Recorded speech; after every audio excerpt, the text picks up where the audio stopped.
आदमी के 41 साल गुजर जाने के बाद भी बात अगर मटिहानी विधानसभा की करें तो राजकुमार सिंह का नाम आपने ज़रूर सुना होगा। जब 2016 में यहाँ पटना से हम बनारस ट्रैवल कर रहे थे, उस बीच हमें एक मौलवी साहब थे, मौलवी साहब कहना सही नहीं, एक आदमी मिले, वो कास्ट से मुस्लिम थे, लेकिन जब वो मिले तो हम और हमारे पापा ट्रैवल कर रहे थे, तो हम लोग अपने बेगूसराय ठेठी वाले भाषा में बात कर रहे थे।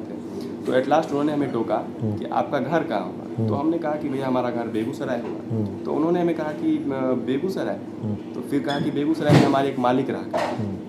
हमने कहा क्या नाम है आपके मालिक का। तो उन्होंने कहा कि कामदेव सिंह। तो फिर कामदेव सिंह, और उन्होंने बताया कि उनका तो पूरे भारत में लिंकेज था और बहुत ही अच्छे आदमी थे, हम लोगों के लिए कभी वो कुछ गलत नहीं थे। तो कहीं ना कहीं आपके पिताजी की जो छवि थी वो आपको एक प्लस पॉइंट इस चुनाव में रही आपके। बिल्कुल बिल्कुल बिल्कुल रही, क्योंकि मैंने तो कभी अपने पिताजी का नाम लिया नहीं कहीं पे भी। लोग जानते ज़रूर हैं, और उनकी छवि जो थी वो मुझे काफ़ी मुझे उत्साह दिया।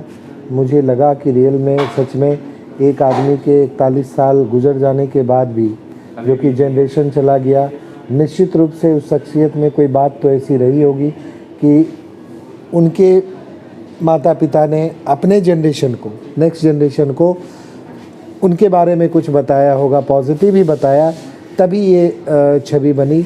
और मैं तो जहाँ पर भी गया लोगों ने निश्चित रूप से मुझे सराहा, मुझे आशीर्वाद दिया और पिता का नाम लेके दिया कि आप जो वो थे, जैसा उन्होंने लोगों के लिए सोचा, वो गरीबों के मसीहा थे।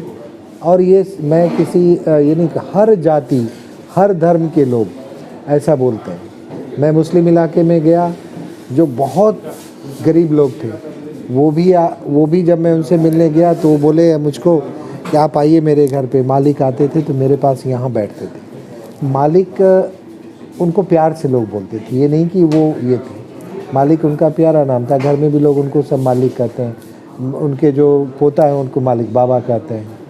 तो ये प्यारा नाम था, प्यार से लोग कहते थे उनको।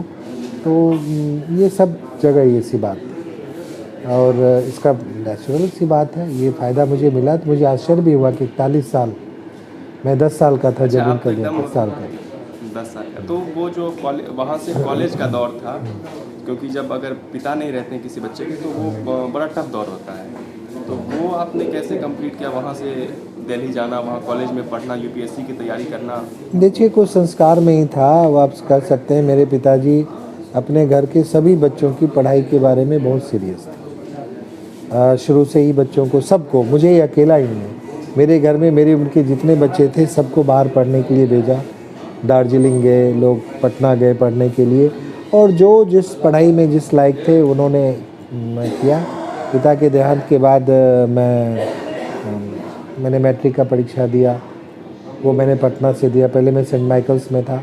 अच्छा, आपने अपनी 10th की पढ़ाई कहाँ से की है? मैंने 9th सेंट माइकल से किया और 10th मैंने SGD Pataliputra high school Patna से किया।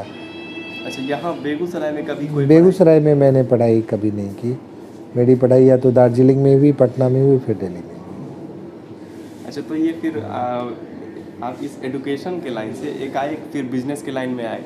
आपने यहाँ एक होटल खोला, शोरूम जो भी था वो आपने बिजनेस के लाइन में आए। तो ये एकाएक चेंज कैसे हुआ फिर आपको? चेंज कुछ भी नहीं है, ये देखिए प्रोसेस है लाइफ का। मैं एजुकेशन में था, उसके बाद मुझे लगा कि मैं अपने घर पे जाके मुझे कुछ करना चाहिए। तो मैंने एक संस्थान बनाया। यहाँ कम से कम 200 लोग, 200 हमारे यहाँ जो हैं, जो हम लोग साथ सहकर्मी कहता हूँ मैं उनको, हम लोग सब साथ काम करते हैं।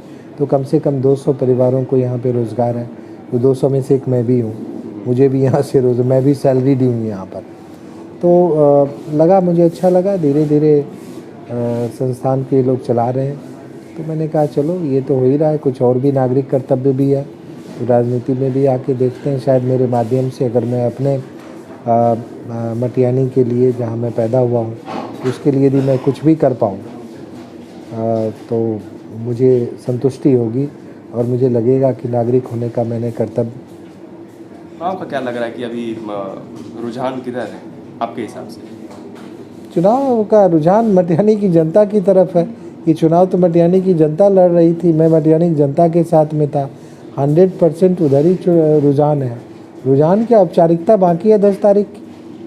जनता ने तो पहले ही कहा, मैंने हमेशा कहा कि जनता ने तो अपना आदेश लिख दिया है, जनता ने पहले ही है, चुन लिया उन्होंने तो मुझे अपना एक चुना है सेवक के रूप में, और ये जनता की चॉइस है, मैं पीपल्स चॉइस हूँ, तो मुझे काम करना है और औपचारिकता है 10 तारीख को, वो भी पूरी हो जाएगी। चलिए अब जो भी है अब 10 को पता चलेगा, तब तक के लिए धन्यवाद। चलिए बंद कर दीजिए।